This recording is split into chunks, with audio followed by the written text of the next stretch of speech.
and welcome to M3 Live. My name is Malcolm Travers. Male Media Mind is a grassroots organization dedicated to uplifting and unifying our community through dialogue, insight, creativity, and knowledge. And each Monday, I have lunch with Devon, and we're going to actually start off, be the first live show of the year. Happy New Year to all out there. Happy New Year. Yes, because we've been running reruns since like the 20th, like since before Christmas. And technically today is the last day of Christmas, which, that's crazy because we don't celebrate 12 days of Christmas, but Yeah. It also happens to be the 4-year anniversary of Honky Kong, if you don't remember. Okay. So Kamala Harris is going to certify the votes to instill our 47th president of the United States today. Yeah, that's happening. But happy 2025. That's what we are stepping into this new year, and I'm glad to be back. I have a bunch of topics that I was saying might be a little. I use this show in my podcast as a venting session, help me process some things. So, like, I'm glad that people are willing to go along with me on that. If you're a patron, you actually have access to my events on some of these topics right now, and everyone else will have it tomorrow. Devon will have a new show coming out on Sunday. This is the old one. We have a new one. Yes. Yeah. We have a new one. And of course, I will be back on Wednesday with the panel. We hope everyone has had a good break and that they're ready to discuss some of these things. And today I have 4 topics and a 5th for Patreon. If you want to support Male Media Mind, you can become a patron by going to patreon.com/malemediamind. From there, you will get access to our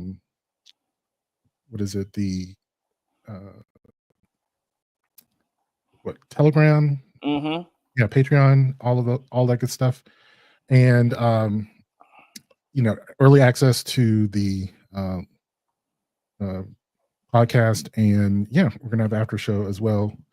So let me just jump into the first topic. I'm kind of getting disjointed. I forgot to start the Instagram channel. I was like, oh well. So, I'm a little rusty pressing all the buttons. I forgot to press the button for Instagram. But anyway, the first one's going to be on, I guess, identity and our separate realities. I remember us having a conversation about mythology and people casting spells and the power of the word. That sort of idea. We're like, oh, if you say a certain thing, you can cast magic. And I was like, no, I think the magic is in the word itself, and words being communication, language, and how that is a bridge between our separate realities. Like, we all live in our own little reality. And God, in my mind, is bridging those realities between people. Now, here's a thing. When we're bridging our realities, I think we want other people's realities to match ours. Even if we know that's not the way things are supposed to be, there's a certain validation that we get when other people see things the way we do. Or I'll give you a good example. I might have to put this into the Telegram group after the show. Yeah. I think some of the sweetest words I've ever heard in a day is when someone comes back to me and says, "You were right." Okay. And I am so, you know what I'm saying? Like, when we argue over something and someone comes back and says, "Yeah, you were right." I was like, yeah. That was sweet. That is a satisfactory feeling. It is. It is. It is a very satisfactory feeling. You were right. I know. Yeah, But so I had this little song that I said I'd now sing to myself, and everyone says that to me. I don't say it out loud. I try not to say that. the thing about this is, even though I'd like to be right, everyone else likes to be right too. Mhm. If you rub it in their face, you're just gonna make them feel bad. But Yeah. let me play this, and we'll talk about it. All right. Okay. I feel like we don't talk enough about how growing up is basically finding your own reality and then having to fight for it. Because when you're young, you live in your parents' reality. If you don't have parents that give you the freedom to express yourself, then you can really be inhibited. And then as you get older, your peers become a big influence in your reality.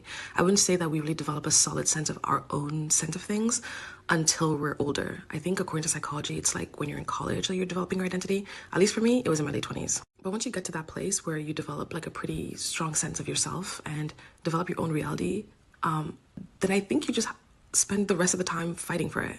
I think a lot of people conceptually understand different realities and perspectives, but in practice, I think kind of struggle with it and inevitably want you to just agree with their own perspective. And I think even the most well-meaning people do this. And the best example I can give of this is a video that I saw a while ago of somebody who's interviewing a person of color who's living in Japan. And the interviewer is asking the person of color, like, have you been struggling in Japan? And the person of color is like, no. At first, yeah, people would ignore me, especially when I would try to go out to eat and stuff like that. And then I talked to like a Japanese friend of mine, and they told me that, you know, Japanese culture is very sensitive to feeling inconvenienced. And so his friend slash colleague, I don't remember who told him this, said, you know, when you enter these establishments and you talk to Japanese people, say this Japanese phrase, like, you know, I'm sorry for being an inconvenience. And the person being interviewed is like, once I started saying that, my entire experience in Japan changed. And the person interviewing this person of color is flabbergasted, like, oh my God, that's like debasing yourself. And the person's like, no, like, I'm in their world. Like, how could I impose my own sense of things here when I'm visiting them? They were like, my perspective is not really that valid here, you know, in this context. And that's what it looks like practically to understand and appreciate another culture when you're visiting. And a lot of people conceptually understand that, but I think struggle in practice because this person that was interviewing them, if you probably asked them, are other cultures so different? Like, should you be respectful? They would have agreed, but practically struggled with it. I think this is the same thing when it comes to people's realities, perspectives, their senses of self. And that's why the more you refine who you are, the more you're fighting to other people, the world, essentially, to maintain that for yourself. And not in a, the world is just out to get you type of way, because it might feel like that at first, but in more of like a, we all kind of live in our own realities, and not everyone really practically understands what it's like to coexist with everyone else's realities. People's realities, their perspectives have so much valid basis. That's why we all feel so strongly about our own reality, because it's all low-key valid. Coexisting with other people that you're not gonna convince, and that's okay. You need to learn to coexist. Even the realities and perspectives that are the most different from yours, we have to coexist with them. And it's really, really hard. I get that. I struggle with it all the time too. But then I have to remind myself, like, everyone's reality is so valid. Like, let's just be curious instead as to like how you came about this. Yeah. Mm. So one of the things that comes up in her video often is this term valid. What does it mean to say that someone else's perspective is valid? The Mhm. one thing that it means is not that they were right. What valid means is that they have good reasons for believing and seeing the world the way that they do. You Yeah. know? So like, you know, even though it may not be true in a sort of universal sense, or in your point of view and from your cultural perspective, like, you know, yeah, Eastern cultures are different than Western cultures. And so like, you know, there's a certain form of etiquette, which is just the way that everyone in the East is raised. And to some Americans, it's just going to seem like debasing yourself, or, you know, like, wow, like, why do you have to be so like submissive, or, you know, avuncular, or, you know, like, um, a concept in bowing to people and so forth. You know, it's just a normal part in Eastern traditions. And, Mhm. you know, this little phrase that she was mentioning in the video, like, opened up the entire world of Japan, or just, you know, sorry to be an inconvenience. Right. You know? So how could you say that? You know, like, whatever I that is. mean, Yeah. yeah, no, because look, so even here in America, in certain places you go, even going to somebody's house, or if you show up at somebody's house unexpectedly, but because you're having an emergency or something's going on, you say sorry to be an inconvenience. But Yeah. or if you go to a restaurant and something, let's take McDonald's ice cream machine, for example, it's not. It never. It barely ever works. Okay, Right. let's just be honest. But they'll give you. They'll put a sign out that says, "Oh, we're sorry, our ice cream machine is down. Sorry for the inconvenience." So Yeah, even in America, we do say sorry for the inconvenience, but it's only when we go somewhere or we invade someone else's house or that's true. space or Because business. Yeah. in America, when we go into an establishment, Hmm. we expect to be waited on. We don't tell the people who Exactly. are hired there that sorry for the inconvenience. Please, it's like do your job. Right. Exactly. I'm Exactly. not gonna say sorry for the inconvenience.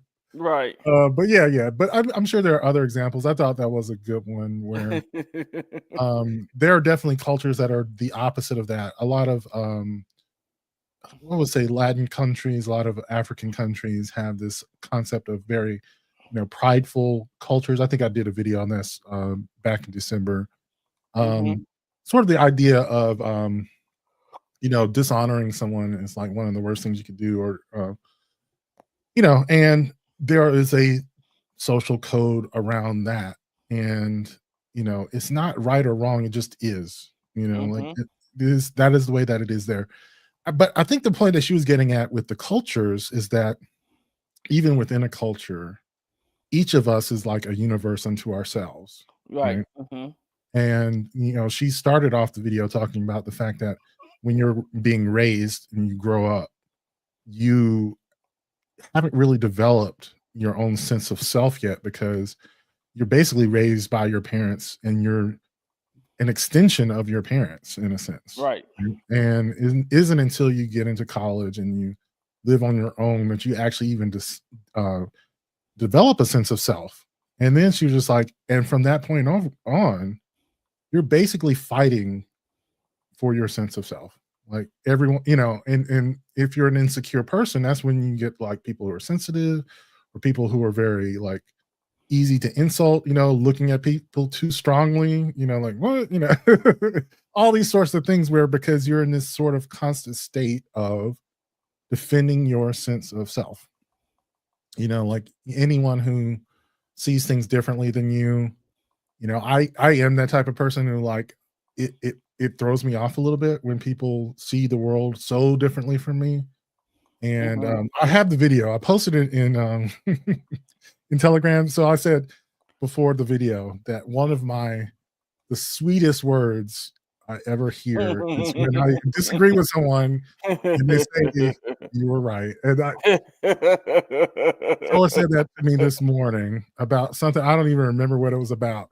But this song is the one that plays in my head now. I put this. I don't say anything because, like I said, other people need to save face. You don't want to Be a But jerk. I sing this to myself because I like to savor the feeling of being right. Here we go. I was right. I was right. Everything I say is right. You'd be better off if you did what I said. I have no sympathy. You should have listened to me. I was right. I was right. I was right.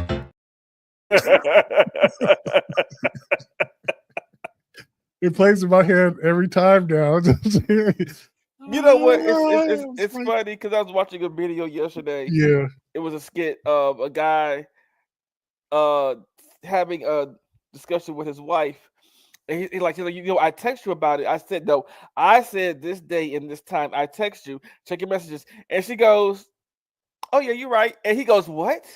I'm right. He called his friend. She said, I'm right. She said, I gotta put this on the calendar. I'm right. He said, what are you doing? We got to make this a holiday, a celebration. But she said, I'm right. it's true though. We don't like to have to defend ourselves, even for the smallest things. It just feels bad. You Right. have to fight for your point of view all the fucking Hmm. time, right? And so, yeah, as much as we want to be right, you got to remember everyone else wants to be right too. So, like, Hmm. don't correct people all the fucking time. Nope. Nope. Just don't. Do You it in know. your head. Sing your little song. Right. I've done that sometimes. I just go, even though in my head, I just go, even though you're wrong, I'm gonna let you feel like you're right for Yeah, now. for Pretty now. much, I'm gonna let yeah. you feel like you're right. Yeah, Yeah, because you're there's right. something core to being human, this sort of sense of identity that we have had to fight for our entire lives and birth, like to be independent, and yet we want everyone else to be like us.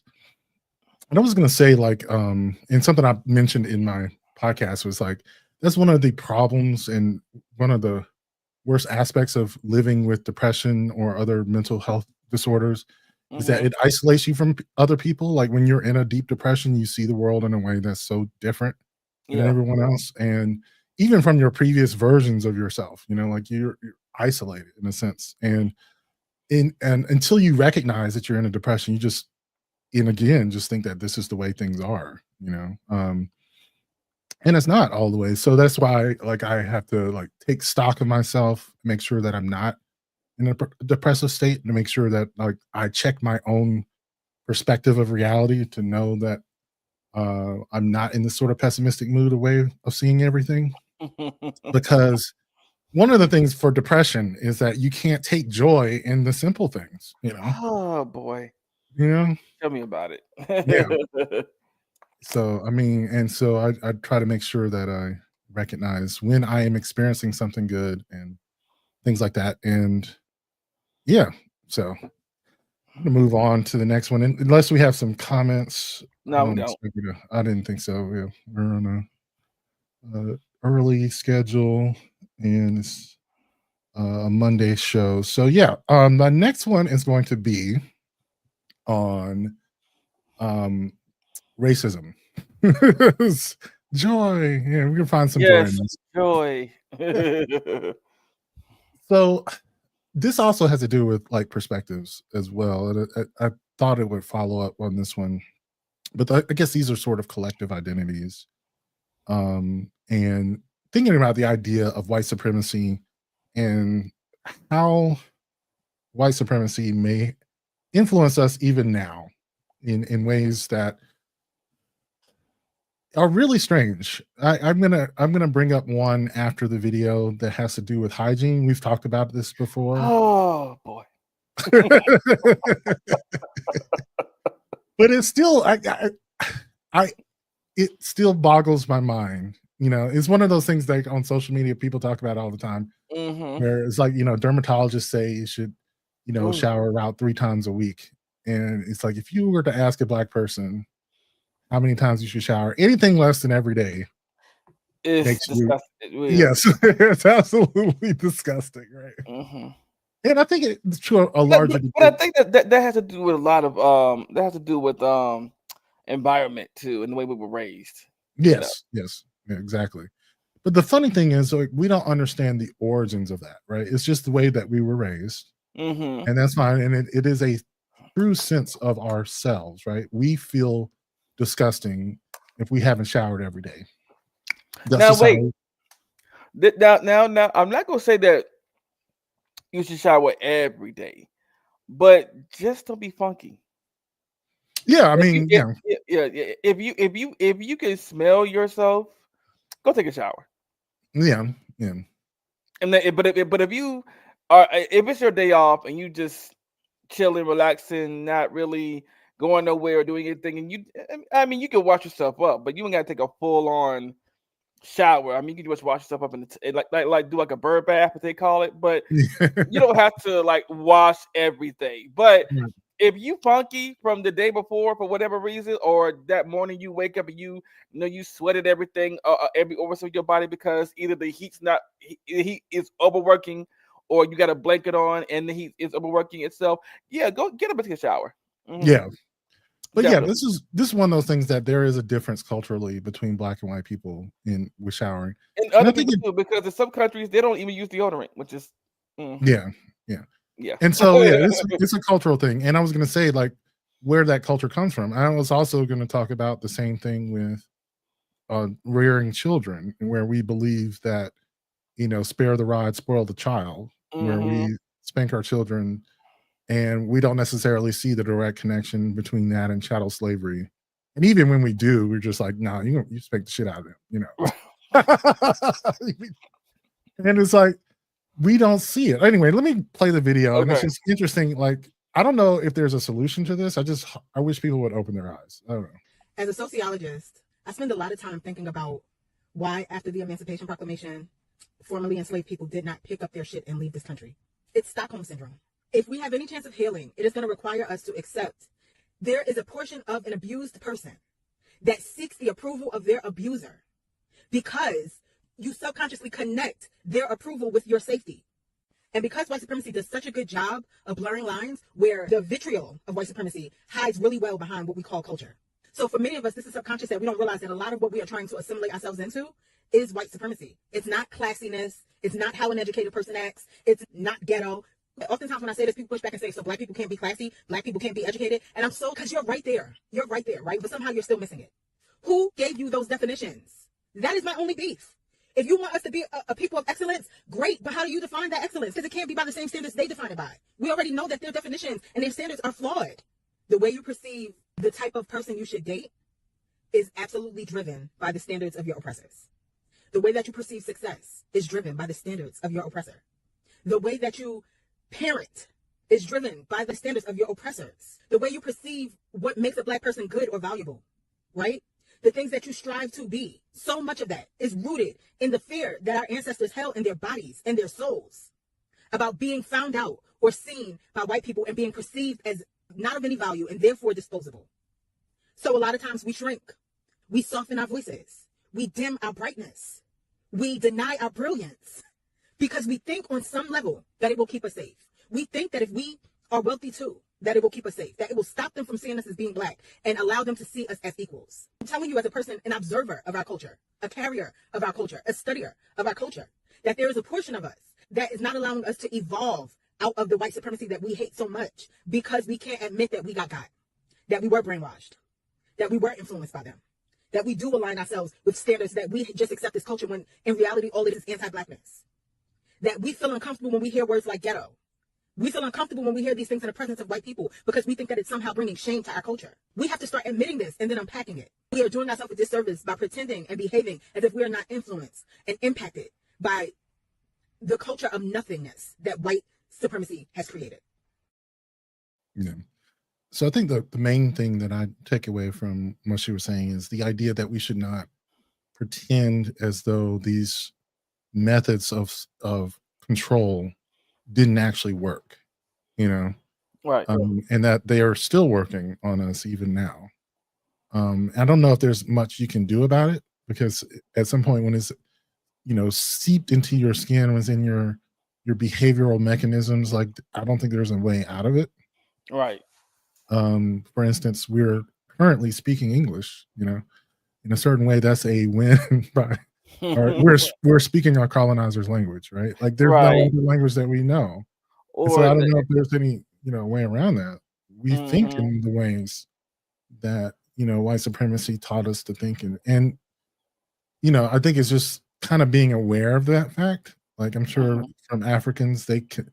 I was, what was it? Ta-Nehisi Coates' new book, The Message. He was talking about, taking a trip to Africa and how, a lot of times Africans don't see a difference between black people and white people. Like you're all Americans to us. Right. Yeah. You might have brown skin, but you're more American than you are African. Exactly. Exactly. So, and there's something to that. And so I think we need to kind of wrestle with that. I think our African heritage, of course, influenced American culture so much more, than I think a lot of white people take it, steal from us in that sense, and it becomes part of the mainstream culture. And so like it's not a one-way street. I'm not saying that it's not just that we, have passively absorbed these standards that white people have given us. Like we also have been influential into the culture of white people as well. But I think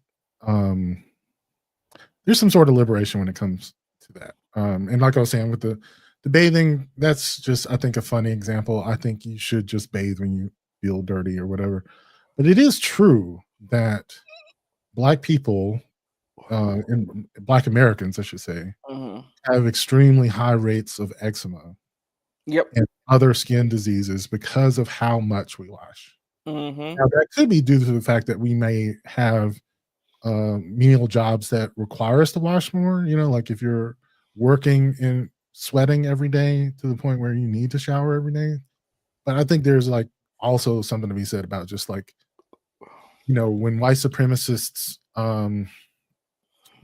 reactions to integration was Mm-hmm. actual disgust with having to be integrated with black people. Like actually swimming in pools where black people swam in was like, yeah, I don't think I want to Yeah, yeah, be in the same water but with you. now it's kind of the opposite, but it's not a Mm, race thing. It's more of a culture thing mm, because I know people that have gone to events with pools, and if there's white people in that pool, they don't want to get in that pool because of hygiene reasons. Like one person got in the pool with white people and came back home with pink eye or something yeah. wrong with their skin, and I'm just like, see, I'm glad I didn't get in that pool. I'm so glad I didn't get in that. I was just like, nope, I'm not doing bear soup. No, I'm good. I'm good. Oh, well, that's a whole other thing. Yeah, that's a good Yeah, point. Mm. yeah, but I'm just saying, Yeah, it's no, I know what you mean. Yeah. yeah. I'm not saying like the funny thing is, of course, when it comes to white supremacy, if how do I put it like this? So there are plenty of things in white culture and dominant culture that I absolutely adore, right? Like Hmm. so and I would say that none of those things are unique to white people. I would think that if black people are in the dominant culture, we would have, you know, been those purveyors as well when it comes to things like literature, science, and philosophy and all these sorts of things. I don't think it's necessarily unique to European people. It was just, those who had the resources, who had the education, acquired these things. And I think the reverse is also true that if black people were in the dominant culture, we would have probably oppressed our minorities as well. It's not they're a unique thing. It's a human thing. Hmm. It's something that people do. Or going back to the last topic, which is we want to be in control. We just do. Hmm. Like the degrees to which we did that, like the degrees of um of dominance that came out of Europe is unprecedented. It really is.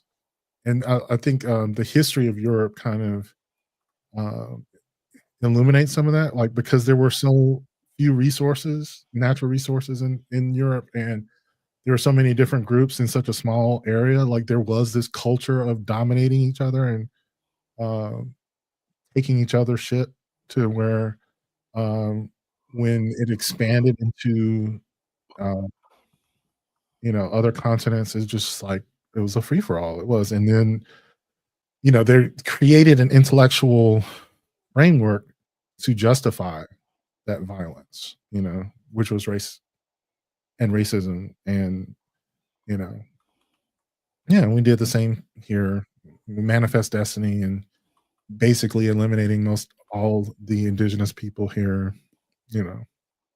So, anyway, that being said, cheery, cheery time. Yeah. I mean, like I said, I'm so, as I look at the topics, I try to find something good to say about it. I don't know. No, I don't think there is not No, too much you can say good about it because it is what it is and it's not good. So, no, it's not. Oh, we got a like, few comments though. yeah, we got from Sammy. Sammy says, "Glad y'all back live." Yeah, hey Hey. Sammy, our agent of chaos. How are you doing? I struggle with that. I struggle with that within my family, clinging Mm, onto negative stereotypes of what blacks do and don't do. The many times my family has called me a salad because I went to college. What the fuck? They called you a salad because you went to. yeah. Okay. Oh wow. And or scamming everyone I come into contact with because I can't either. I can or Joanne the scammer. Really? See, don't tell me you want to be a Joanne the scammer. You know what's so funny is I think in my family, it was just the opposite about going to school. So I Mhm. didn't want to go to college. I honestly didn't. And I didn't realize that until years later.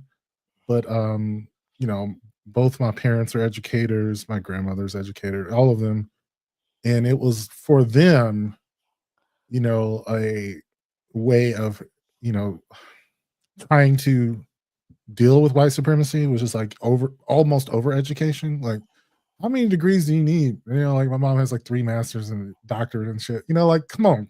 Like Mhm. how many do you need? Right. Like, She went to all these prestigious universities. So it's almost the opposite. And I was like, I don't know if I really want to go to college. Oh no. right. Like, don't say it in a black household. You cannot say that. You can't Oh say that in a god. black household. I don't want to go to college. What? Especially It was if it's almost like an overcorrection. It really yeah, was. especially if it's that kind of black household. You don't say those words. Um, Yeah. Yeah. but because that's what most uh parents want for their children anyway, is for us to go to college and get these high prestige educations, so we can seem to compete and And then the thing is, like, I think in the past, maybe it mattered a lot more. We Mhm. actually are seeing now where college educations are It not doesn't matter. No, it yeah, doesn't. it it is But not the payoff financially. Now, if nope. we're talking about, prestige, self-worth, growth, personal growth, that's debatable, but when it comes to actual dollars and cents, no. No, Not no, really. Yeah. because nowadays I know people who have masters and aren't using them. People who have all these criteria and certifications and degrees, and they're not using them either because of the job market or just because of the way things There's are a lot set of up. reasons for it, but Yeah, yeah, yeah, yeah. yeah. But hold on. Sammy also says, remember that scene from School Days where Sam Jackson and Lawrence were in KOC talking about who's the blackest? That's my family in reality. Oh shit. Okay. But you know what I hate too? I hate when you have Mm, like black friends or black family and they tell you talk white. If I picked up the phone, I thought I would think that you was a white person. I did not know speaking correct English was a white or black thing, and I hate when people say that. I hate it. yeah. And they act like, "Oh, you talking proper." Ooh, like I'm what? Yeah. So that's actually something that corresponds to her video. Mhm, So I think my parents were also in that regard. Like if I did speak any kind of Ebonics, I got whoop, mhm. literally beat for Oh, wow.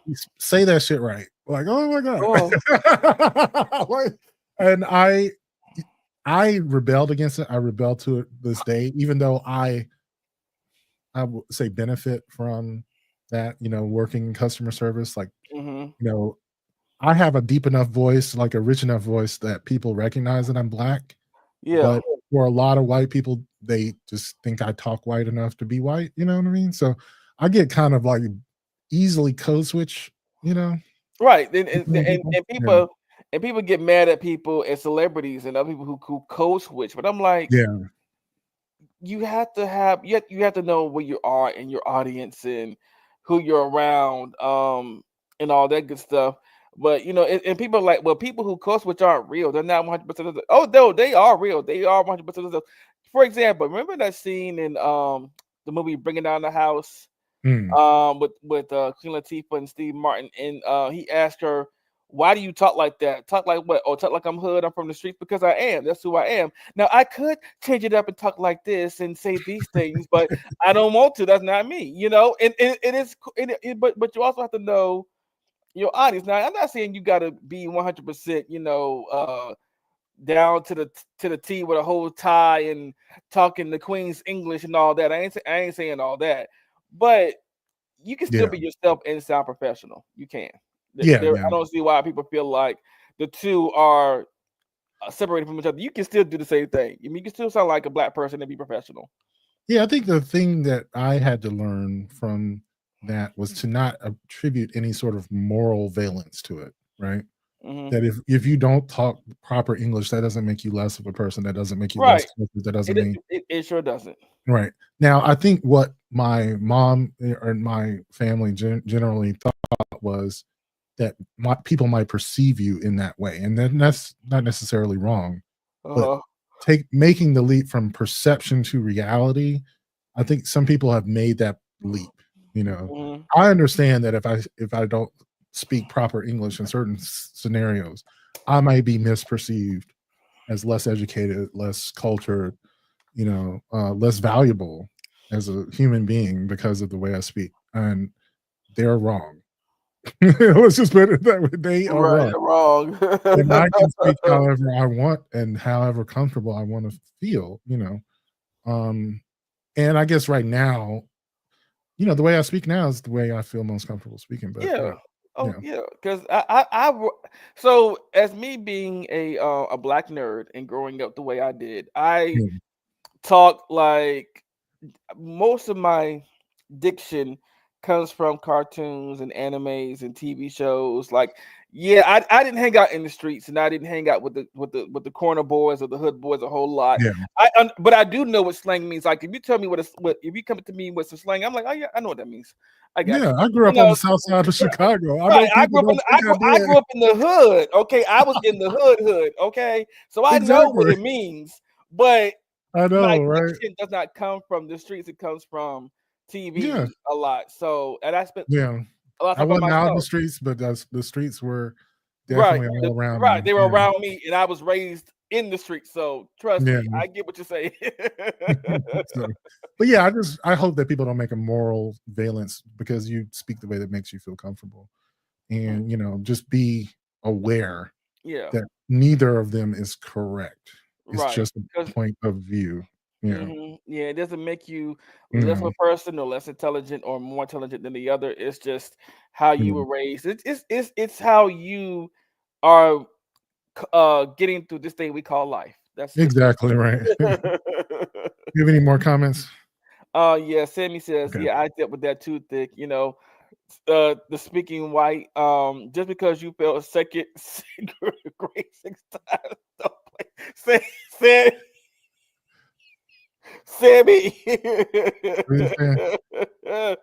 He said, just because you failed second grade 6 times, don't blame me. Sammy. Oh god. You know what's so funny is that I was so big as a kid that people thought I was like failing second grade 6 times. Oh It's like, wow. well, because I was just large. Like I Mhm. remember, I went to this private school in Chicago, um, and I was in the pamphlets for whatever reason. But I'm standing in line, and I'm like a good foot taller than everyone else, so it kind of looks like I failed the class. So aren't you supposed to be like in the fifth grade? I'm in the second grade. Like you. Anyway, as a kid, you could have assumed that I had failed, flunked. Anyway, I was just big, unnatural. I guess I still am, obviously, but when I was younger, I was even bigger for my age. You know what I mean? Anyway, I'm gonna move on to the God of your understanding. Right. Okay. So the God of your understanding is something that comes from a lot of like recovery speak, but it is basically the idea that if you were raised in a religion, um, how do you put it? You may have run from it because it is. I think most organized religion was and used Ooh, as a a tool. cult. Yeah, it was a It's a control. cult. It's a cult.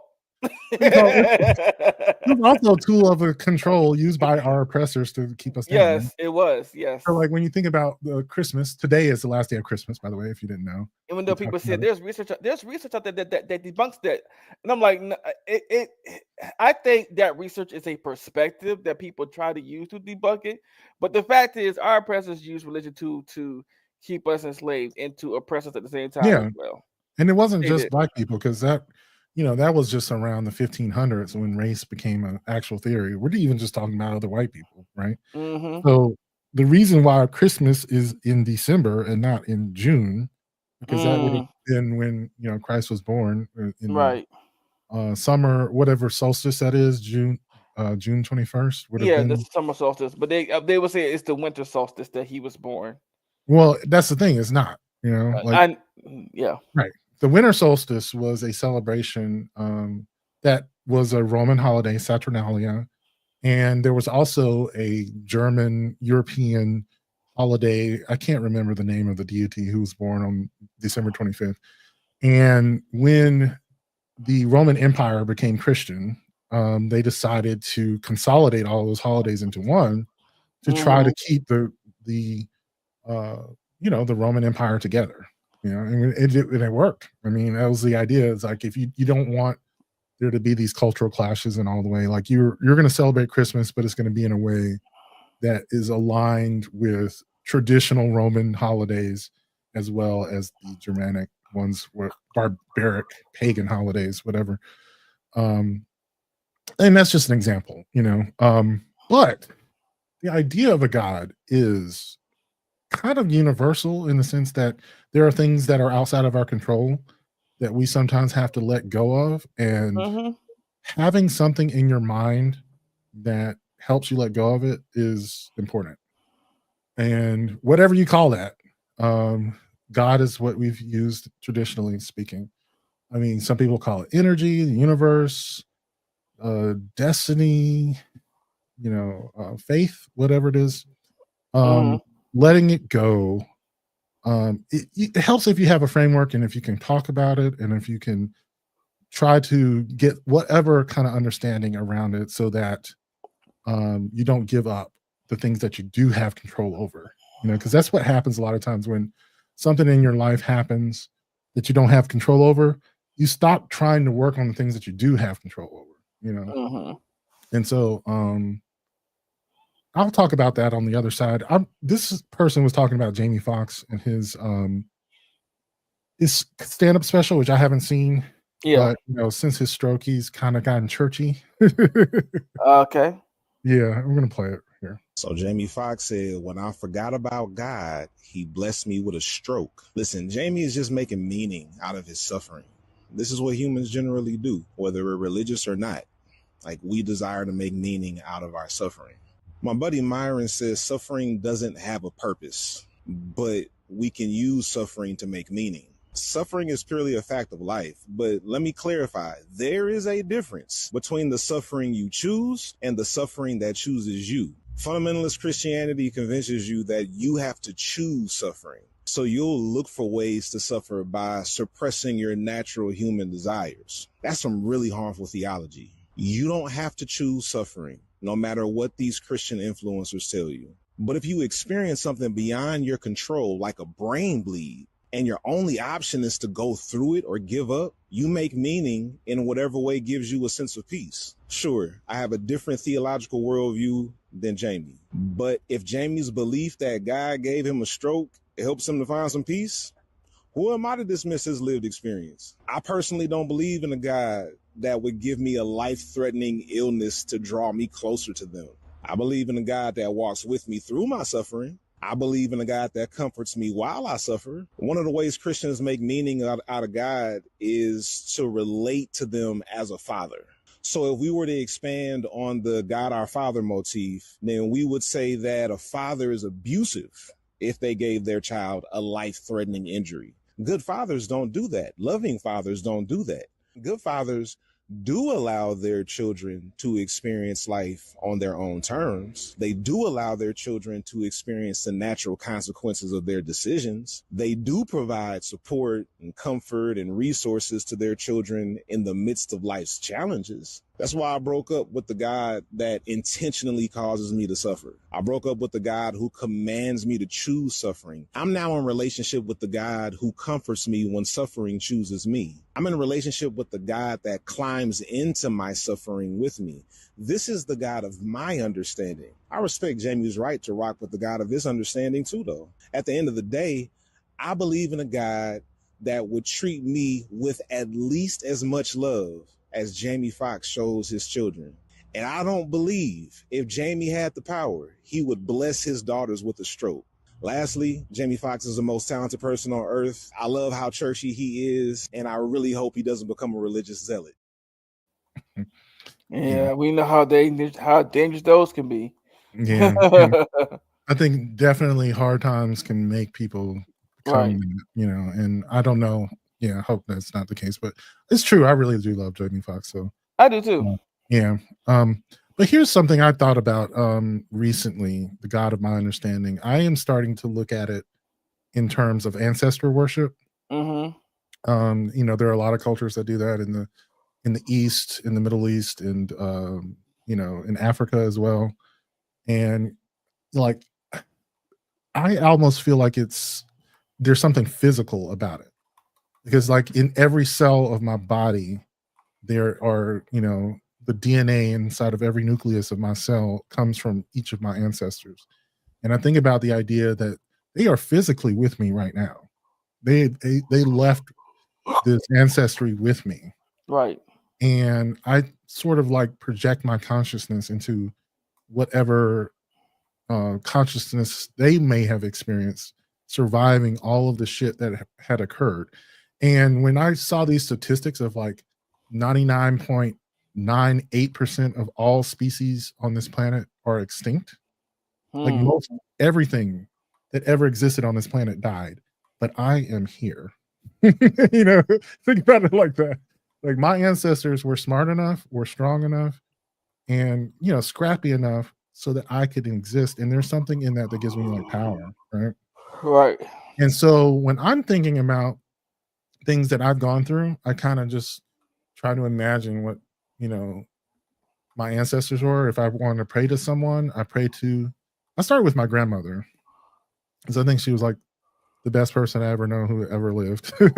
Like she was undoubtedly, a Southern woman, and she probably was very conservative and homophobic and whatever, but she had a good spirit, like she was a soulful person. And I start there, and then I think back further, and I think like, whatever would have shaped their personality or whatever, they were survivors, and they live in me, and no matter what I'm going through, it's like I can get through this. I'm not going to hardly have any descendants, but I am descended from a host of survivors, and yeah, and it gives me some strength. And I think there is something to be said about like the sense that consciousness is a emergent property of physical properties, because that's the issue I have with a lot of metaphysics and God and heaven and hell and all that kind of shit, is that it's fake. It's like it's not real, it's an imagination. I mean, I get it, like, because there was a time when people, heaven and hell was supposed to be a real place. Like resurrection was resurrection of the body, like your physical body was supposed to come out of the grave and ascend into heaven on the last days, and we know how ridiculous that is right now. The concept of hell was that your body would burn, and so that you would not be able to be resurrected. And like we know now, like, come on, man, this is not the living dead, Walking Dead. It's just ridiculous, right? But like I said, for me, and I suppose for anyone else, ancestral worship works for me. Yeah. So I'm gonna turn to you. Like, what sort of, I don't know, practices, thought processes, practices, rituals, things that, I don't know, help you get through some rough times? Oh, I meditate basically Yeah. a lot to get through rough times. And I look at my my chakra nature Mhm. and see like, okay, something's out of alignment. Like that, like if I close my eyes and I'm meditating, and the first thing or somewhere in there I see like the whole embodiment of myself, and I see my chakra line, I'm just like, okay, something's off. Something is off balance. What's going on? Why am I feeling this way? Yes, I'm going through a lot, but what's going on for real? Like what's going on spiritually as well. So Yeah. yeah. It's good. I do that, and I also look at a lot of I am a spiritual person, so I'm not really religious. I'm more spiritual, so I'll just be like, hey, the powers that be, just help me with whatever is going through, whatever's going on. Yeah. I like the meditation practice, like you were saying, like scanning your body, using the chakras as a point, of thinking about energy flows and things like that. Like I said, when I think about my ancestors and stuff like that, like I think of this kind of the same thing. I could incorporate that into that practice because it is checking in with my body, because I feel like that is whatever sort of spiritual practice you have. I think your body has to be connected to that in some way, because that's it's what connects us to everything, right? Right. Our body is our connection to the universe, whatever you Mm-hmm. want to say. Our spiritual, yeah. I feel like we're not just these quote unquote heavenly beings. I think we're also connected to everything. I feel like we're connected to the earth, to the Yeah, air, to the elements around us. I mean, because our bodies are made up of how much water? yeah. And we also have water around us. We need water to live, to Hmm. hydrate ourselves. So I And not mean, only I that, can't. we're Right, the energy that flows through us, right? right. And then and, it's, So and like they I've say, heard, oh, I'm sorry. Go ahead, Malcolm. no, I was going to say I've heard people say like we are the flow of the river, not the Hmm. water, not the Right. shore, but the energy that flows through it, right? Hmm. Yeah. So, And what was I about to say? Oh yeah, and also we can actually connect to our ancestors if we were all into that side of ourselves spiritually. We could connect with our past ones that with our people from the past that have passed away. We actually could. I I feel think like, so. Yeah, yeah, like I said, because I think they're actually part of us. yeah, they are. They're Yeah, always they're always literally. with us. Like, how people say, Yeah, last night I saw one of my ancestors or somebody who passed away. Like I saw my grandma last night in my dreams. Yeah, that's them visiting you. Yeah, yeah, that's what I believe. Yeah. yeah. To me, it's like whatever energy flow through them is still a part of the universe, and you Mhm. are physically connected to the thing that channeled their energy. So, like, Mhm. yeah, I think why not? I don't know how that would work, but I feel like it's much more grounded a Mhm. spiritual practice to me, um, than sort of like the ethereal, like ghosts in the machine type deal. But Mhm. it works. It works for me, and that's the thing where he was getting back to that video. Is like I don't knock anyone else's spiritual practices because Right. like And, if and, you get through, like my grandmother was old school Baptist. I'm not going to be that guy. right. Right. It worked for her. Yeah. It did. And what's funny is like when she said when the guy said, I'm away from a God who put suffering on me intentionally. I'm like, I felt that. I was like, why would I want to worship a God that or believe in a God that is going to put a stroke on me either, or this and that. And they like what kind of God does that? So, Yeah, and that was and it made me think about of course being gay, and the church is always quoting, well, being gay is a sin, it's an abomination, you're going to be judged and blah blah blah blah. But I'm like this: why would a God that created me put me in this body, or and all that and so forth, and they put and I don't I believe that we are born gay. I believe that somehow, like chemically and spiritually, we are gay. Let's just yeah, that's what I believe. So why would that same God who has a problem with me being gay, make me this way? If He knows my life before I do, He knew what was going to happen. He knew I was going to be when I grew up. you yeah, know, and I'm not one of the people. I'm not going to sit here and suffer and deny myself of who I am, or try to I think it's a form of not chemical, but mental or spiritual denial about mhm, my sexuality. Like people try, like you got those people who like, I want to be closer to God, so I'm not gay anymore. What I feel like those folks do is that you may not act on your desires and your urges to be with someone of the same sex. So you say that, well, since I'm not acting on these things, I'm no longer gay. I'm only for the Lord, and I'm just going to give everything I got to the Lord and my body and everything. I'm like, okay, cool, but that doesn't mean that you're not gay. It just means that you decide not to act upon these things, Yeah. and because of your belief system. And there is a difference in that. Okay, God Yeah. knows who you are. Okay, He knows what He made when He created. He knew. Right. Okay. And so I think the thing I would say to someone in that scenario is if the God of your understanding doesn't want you to be gay, then I Mhm. think it's time for you to question why he You doesn't are. want you to be gay. Why are you here? Like, Right. why is the God that created you putting you in this position to be? You Right. know.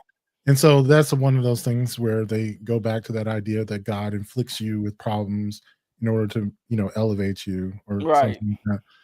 But then I would say, how about this idea that the God that of your understanding was one Mm. that was imparted on you through this Right. control system, through Yeah. this, and for them, Mhm. they needed people to be straight. They needed a simple understanding of what male and female is, Mhm. is how we're kind of delving into the, trans issues and gender ideology, that sort of thing. And they needed to be simple when Mhm. in reality, these sort of separations just aren't in there. Like I saw one of the things, I don't necessarily I'm trying not to get canceled. I Mhm. I will be polite to anyone if someone asks for their gender, uh, to be spoken to by a certain pronoun, right? But I've known people who have transitioned or consider themselves to be queer or gender fluid who I don't see it. I don't think it, like I see you as a very feminine man rather than a woman. But if you say Mhm. you're a woman and you want to be called by female pronouns, why would I care? Right. Exactly. Like, why am I getting bent out of shape over this? That's the problem I have with other people. It's like, yeah, of course, Oh, I don't okay. see it. I don't understand it. I don't need to. I just need to Mhm. respect them Right. and tell them, like I'm here, and I want you to be happy. And I want you to be healthy, and I don't want to be cause you any pain. I Mhm. don't, but at the same time, I do agree with some of the conservative ideas that I don't think a trans woman is a woman, like I mean, kind of like that. But that's my own personal belief, and I don't, need to.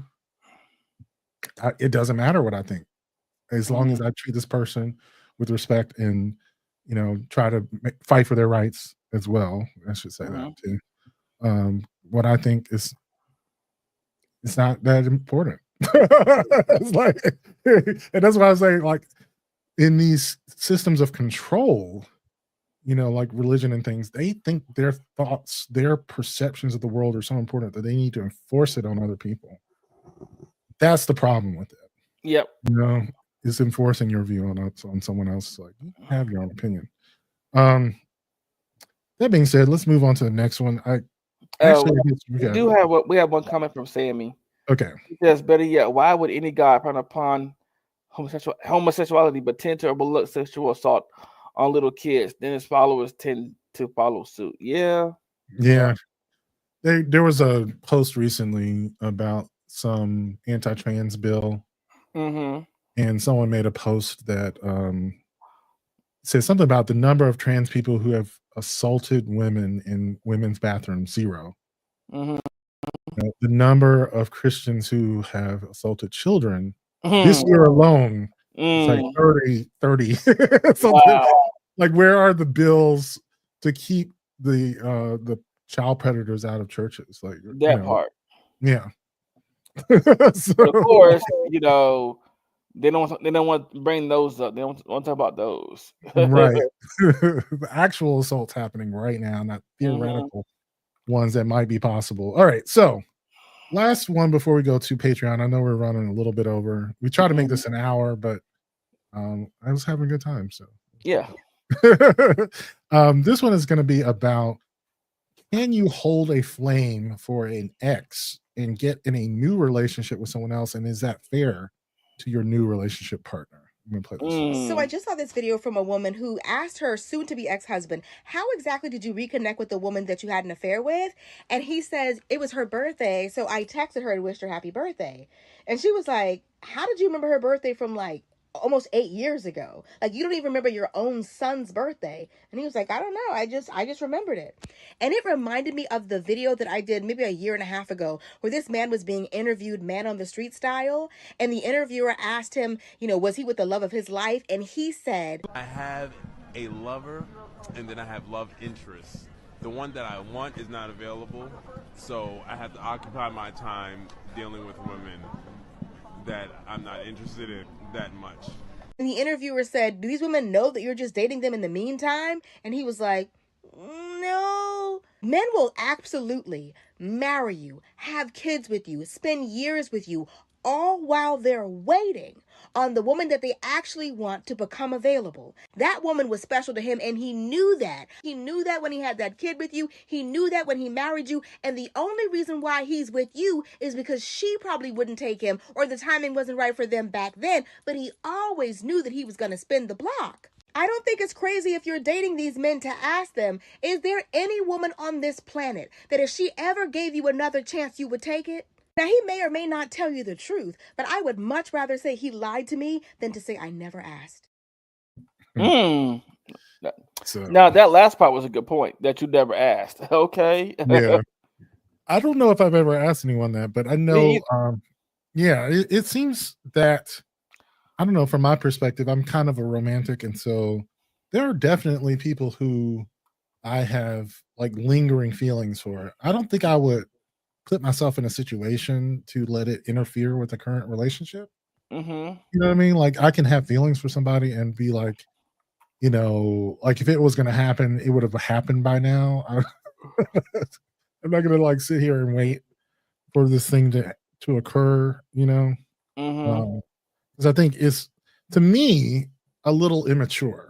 That's what I think of it as. It's like you are like having a Peter Pan moment where you think, like, if you wish it hard enough, it'll come true. Like, like this person is the one who got away.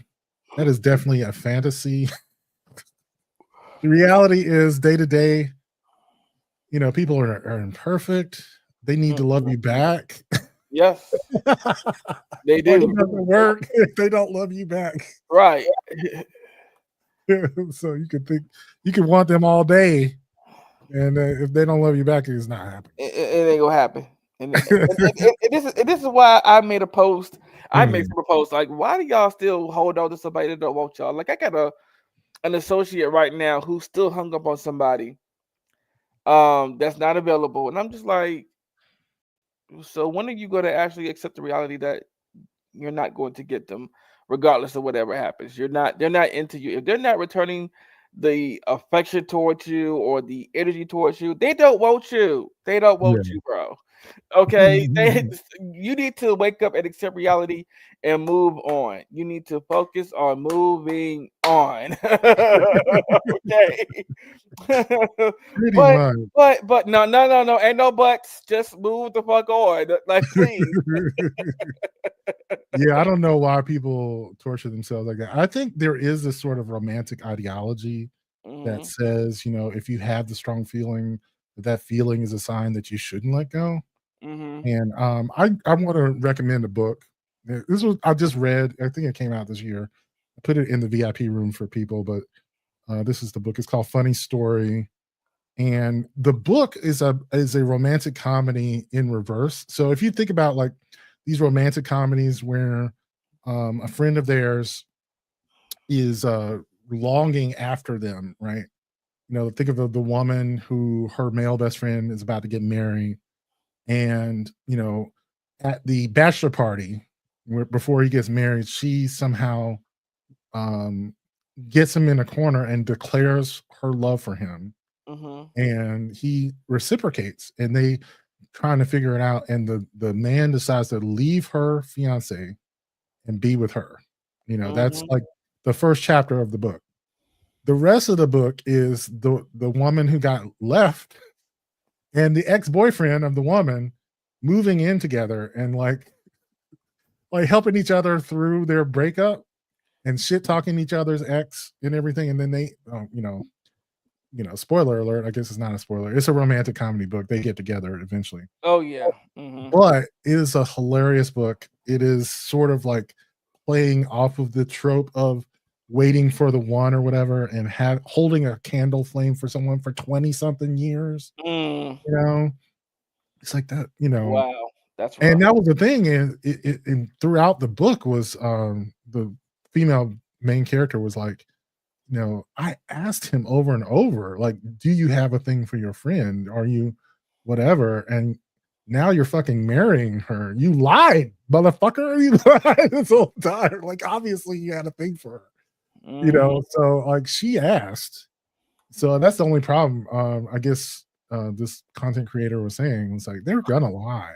They probably are. Yeah, because they'll lie to save face. Like, Yeah, and when she mentioned the whole birthday thing, like yeah, I pretty much remember around, either I remember the exact date or around the time of the day of a couple of my ex's birthdays. Like, one's November 18th. I remember his birthday. yeah. We spent 8 years together, so of course I remember his birthday very, very freshly, still to this day. Mhm.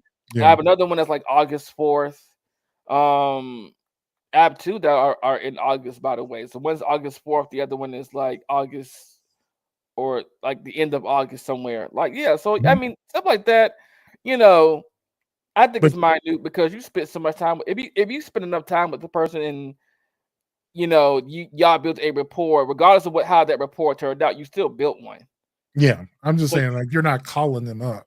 no, no, No. no, no. Yeah, because that's basically the story in this video is that, he called up an ex on their birthday, and then they somehow ended up having an affair, Wow. No, no. At the most, they get a text message or a message on Facebook. That's the most they gonna get. I am Yeah, not calling you up to someone's like, "Hey, birthday, what are you doing for it?" Plus, we don't even live in the same area to do anything anyway. So that's just that. But yeah. not saying that something still couldn't happen. But I'm just saying, like, Right, it, right. but no, I don't want any of my exes back at this. Hell no, no.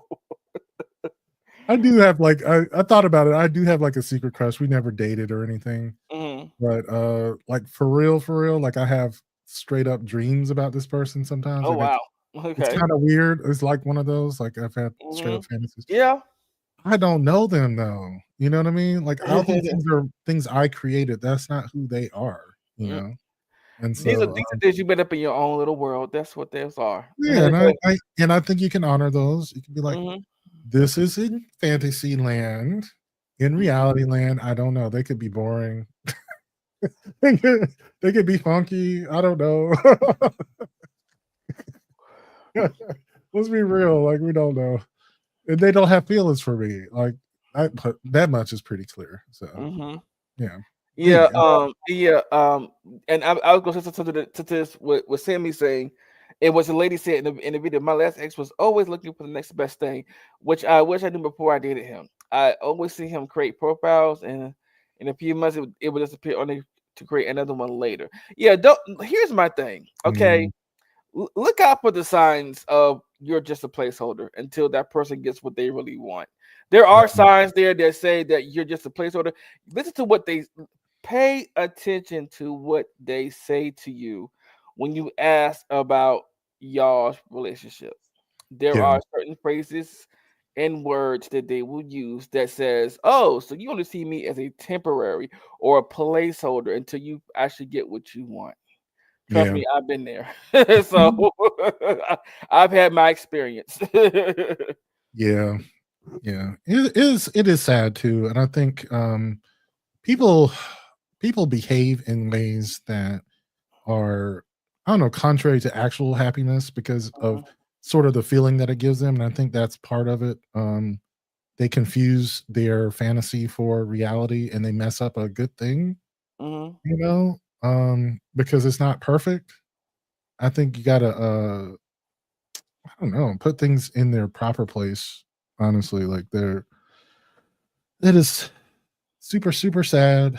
Um, but I think we're gonna come to a close. I went ahead and uploaded your new, blurred council thing, so Woohoo! Woo! So I can delete all. Yay! Make sure Yeah. to join Devon this Sunday coming up. Mhm. With the Blurs will convene again. Of course, my podcast is out for our patrons on Mhm. video. It's on Patreon, and of course, I will be back Wednesday with the gang. We're gonna go to Patreon now. I got one more topic, so if you are a patron, go to Patreon or our Telegram channel to get a link to view us on Telegram. On Patreon. Got one more topic coming up, and we will see you guys later. Everyone else, patrons, we will continue to talk in just a minute. Happy New Year! Happy New Year. Yes. Thanks for joining us. All right, going to Patreon. Okay. All right. So our patron topic. Let me run it up here. I can't remember what it was. I think. Oh yeah, it was about like nitpicking things. This one's gonna be fun on Wednesday. I figure. But I want you to think of, has there ever been something where you felt nitpicky about someone else's little tiny things that icked you out? I don't know if this was fair or not, but I think it could be real. I think you have to get over it if you really like somebody. But here we go. So I have a homegirl that started dating this guy, right? She was out and about with her friends. They ran into each other, hit it off, immediately was clicking. So you know how you have a friend that when they meet a new guy or a new girl, they be all in that blissful state because they met the one. That's how she was. And I was happy for her because she was looking for, again, the one for a while. So here he is, you done met him, you guys are happy. I'm proud of you, I'm supporting you. So a couple months go by, they still rock and rolling, doing real good, hanging out, going out of town, just having a good time. So one day she randomly calls me out of the blue and she's like, I don't think I'm gonna be able to date him no more. I'm like, what's going on? She was like, I'm just kind of turned off. There's just some red flags that just kind of ick me out. And I'm like, here we go. She said the biggest one is how he was sleeping. She was like, Storm, I rolled over and this man was sleeping like he was a 10-year-old boy. Now, I'm not saying that, I'm just letting her vent. She starts to say how it icked her out and it made her feel like he was childish. This woman took a picture of this man while he was asleep. Now, I look at the picture. I'm still not saying that. I'm listening to her vent. I look at the picture and it just simply looks like a man rolled over, knocked out, sleep. Looked like y'all had a good night to me. Looked like you did your job. But again, I don't say nothing. She says the second thing that really icked her out was his skincare routine. I said, well, what about his skincare routine actually that icked you out? This is exactly what she said. He had a face wash, he had a toner, and then he had a moisturizer. And then he had this little scrub thing that he exfoliated his face with. She was like, that's more than what I do. She was like, he's just a little too on the more pretty boy side for me.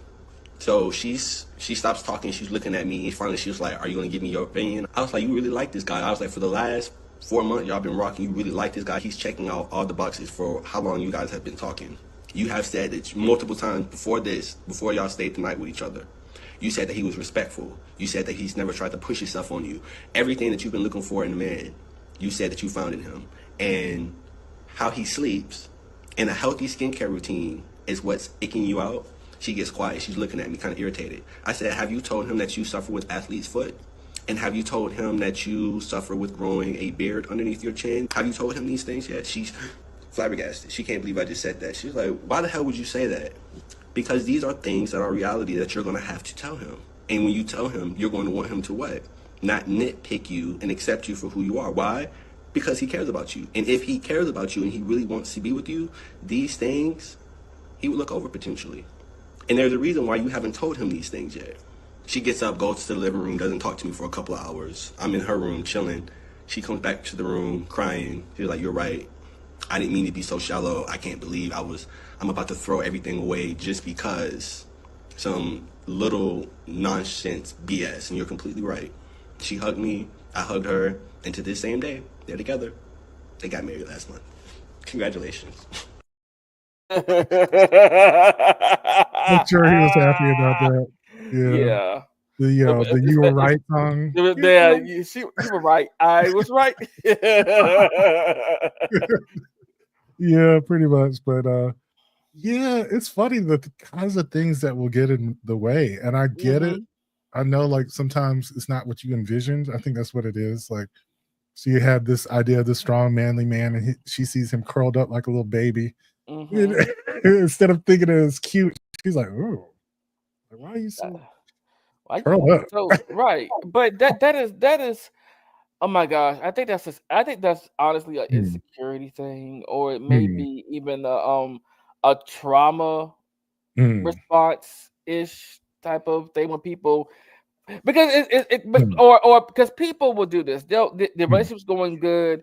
The Yeah, person seems just too perfect, and they're like, okay, so what's and they'll look for a flaw in somebody or whatever their yeah, flaw.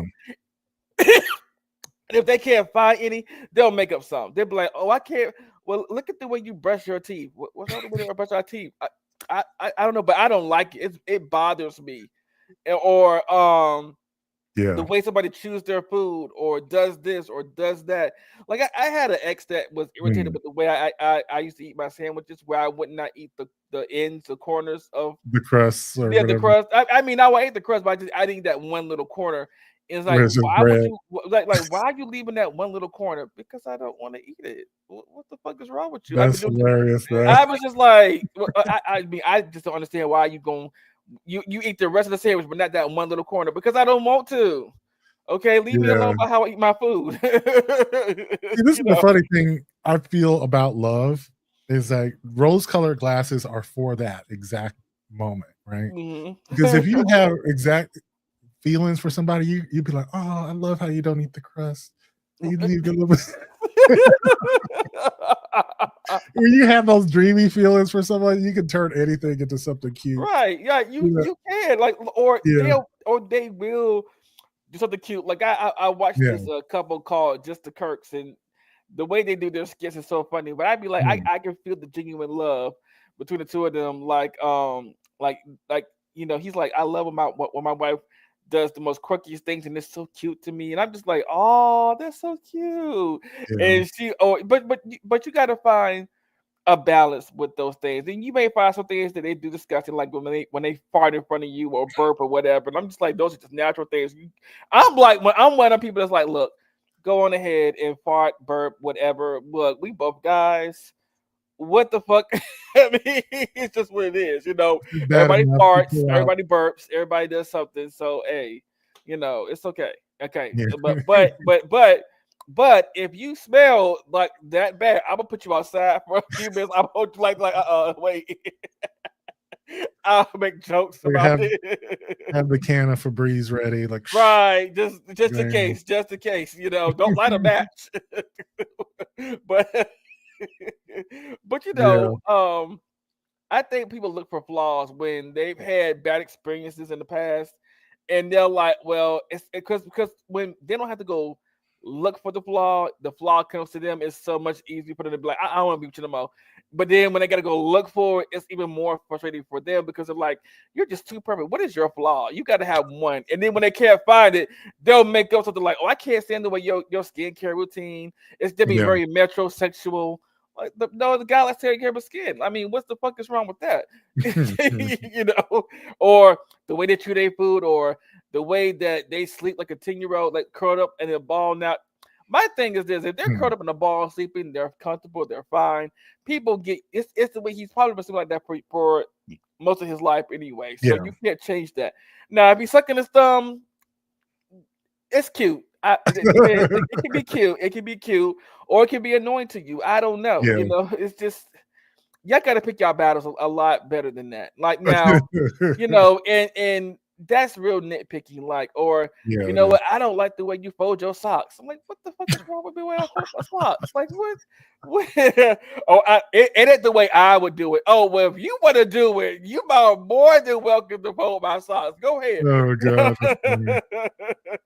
I'm trying to People think of find. anything that I've had, nitpicky about someone. Mhm, I noticed one of the ones that comes up a lot for people mhm. is, like, the way that someone puts the roll of toilet tissue on the roll. that shit. I don't. Side or in. And they'll be like, "Well, I knew you wipe back to front." I'm like, "Wait, what does that got to do with the way the toilet paper is?" Right? I'm like this. At the end of the day, whether it's up or down or whatever, guess what I'm gonna do with it? I'm wiping my ass. It doesn't matter how it. Oh god.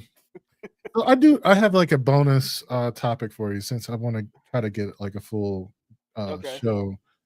Um Swag had it in his in the live what was it in the VIP room Uh-huh. where he asked the group about some of your favorite memories of the 90s.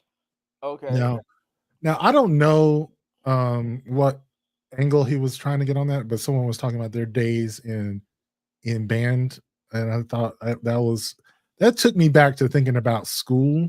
Mm-hmm. And I saw this picture pop up in Twitter, and I had to download it, and I said I was instantly triggered. Not instantly triggered. I was like, Lord, oh god, what was it? Oh, one of yeah, those. yeah, like Oh it's my just gosh, a test paper. like I don't know what it is, but I think first of all, I just hate tests, but then second of all, like having to fill in the bubbles, I had to put it like right up to Yeah. my eyes, like and it's just like nervous energy or whatever. I was just like, it instantly popped up as soon as I saw it, and it's like that's so 90s to me because that's you know pulling up to high school, Mm-hmm. approaching college years, high school years. Pretty much all my tests were on those, except for writing exams. Yeah. Maybe language and writing, but every other test was on a Scantron. Awful. I'm trying to think, but 90s era media maybe is what he was thinking about. I don't know. Yeah, Um, maybe. I thought of some of the sort of there was a lot of black movies and shows in the 90s, Oh yeah.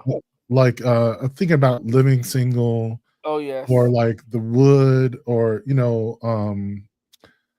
what was it? There was just a lot of black movies and shit back then. There was Martin Living Single, Yeah. You uh, know? New York Undercover. Yeah, there Uh, was. let's see, what else do we have back in the 90s? In the Heat of the Night. Now, Yeah. if you hung out with your grandma or some elderly auntie or uncle, yeah, you were watching pretty much In the Heat of the Night. Even my mom watched it. I watched it too, but yeah, my mom really watched that show. Let's see what we had. We had All in the Family. We had 227. We had the original Good Times. Not this cartoon that came out on Netflix, which is getting a second season for some reason. No, no, oh, no. No, I was thinking things like because that's going back before the 90s. I was thinking about also the well, movie, yeah, yeah, like Boys in the Hood, yeah, Menace to Society. You had mm-hmm. back in the day, like Spike Lee movies Oh were yeah, were yeah. Do all the the right, do the rage. right thing. You had all of the John Singleton movies, you know. Mm-hmm. Yeah. Trying to think of some other ones. Soul Food, you Yep, know. Soul Food was. Yep. Mm-hmm. I was thinking about Waiting to Exhale. Waiting to Exhale is Yep. turning 30 years old now. Yep. It is. Yeah. Oh, Sister, Moesha, and Poetic Justice. Yeah, Sammy. Yeah. Yeah. The movie. Friday. Yeah, the movie Juice with Tupac. Yeah. Yeah. Yeah. Mm-hmm. So I'm just saying, like, if I was thinking of the 90s, there was just so much black stuff, and like, where have you gone? I guess it's all Right. And, I guess and, it's all and, Tyler Perry now, but I can't stand and Tyler Perry. yeah. And then we also had the clothes we wore, the fashions we had, Yeah. the jumpers that became famous or overalls as they call them. That's what they're really called, but we called Yeah. them Yeah. jumpers. Yeah. um, House Party. I remember yes, House. house party. Yes. Yeah, that was a good one. Hmm. Oh god, the 90s were so nice. Yep. You also had what was that? Class Act. Class Act is Wow, that movie takes me back. Class act. Yeah, and yeah, I guess she had Sister Act as well. Yeah. Most of the, Oh yeah. Yeah. even I guess I just Whoopi, but Mm-hmm. still, yeah. Anyway, I don't know if that's what he was thinking about '90s culture. It's just interesting that it's now like we're in the middle of the 2020s. The '90s are now classic movies because that Yep. was typically the idea of a classic movie is that one that's over 30 years old. Mm-hmm. And I'm like, oh my god, I'm old because I still remember these. Yes, we're old now. Yeah, We're we we're, are we're, we're ancient beings. the best man. And how is it that fucking what's his name? Morris Chestnut still looks like he's I don't know. Okay. He's got a new show coming out. My brother was a producer on, and I'm like, Mm-hmm. how are you still looking like that? It's called minding your business. Mm-hmm. That's what it's called. It's called minding your business. Mm-hmm. Oh god, because he still looked like that back in the '90s. Like this is 30 years later, you still look like that. Yes, it's I called don't drinking your water and minding your fucking business. That's what it's called. know. Oh not god. being caught up in Hollywood bullshit, not being around the wrong people. Yes, it's called people. Take note. It's called minding your business. You live longer. Like literally, you do live longer. You're not stressed. You don't have any gray hairs or any, you don't look like you've aged like old milk. Yes, it's called minding your business. Yes, and not doing shit. Oh god. Yeah. Yeah. So I guess the last thing I was thinking, what are some things you're looking forward to this year culturally? Oh, well, other than like all the Marvel stuff and all the geek Yeah. stuff, but culturally this year, I'm just oh, I don't know. I'm just hoping that this year, of course, people get their goals. I mean, achieve Mm. goals, of course, Yeah. and us as a society and as a country, gear up for what's coming. Because Right. once we Right. get that orange Cheeto in there, it's gonna be a whole different scenario. Yeah. I But think it is a good time to level up, yeah, it's gonna be a good time. Like I do implore that people get your passports, Mhm. um, Your birth be certificates. birth Yeah. certificates, yeah, all that good stuff. Be smart, responsible gun owners. Don't be a reckless gun owner. Yeah. But yes, do arm yourself with something. Get Yeah. something registered and do it legally. Okay, Yeah. do it Yeah. legally. Um, and if you need to take a couple of self-defense classes, I say do that too. Yeah. Um, at least basic defense, at least. Get You your know, fitness in. I say yeah, like oh yeah, yeah, and definitely get yourself in shape. Yes, definitely. yeah. I'm not saying you got to go in there and lift weights and look like Arnold Schwarzenegger, but at least be able to run. Get your Mhm. cardio up. Yeah. Something. So you that's the know. original meaning of the word fitness is that you are able to take care of yourself, Yes. whatever the future might hold. Mhm. I think just, the threat of it can be motivation, you know. Mhm. So even if nothing happens, you will end up better off this year than, Mhm. because the threat there existed and it does exist. I Yes. don't think people are overreacting. It's um Mhm. people are fucking around and we're about to find out. We said it just say.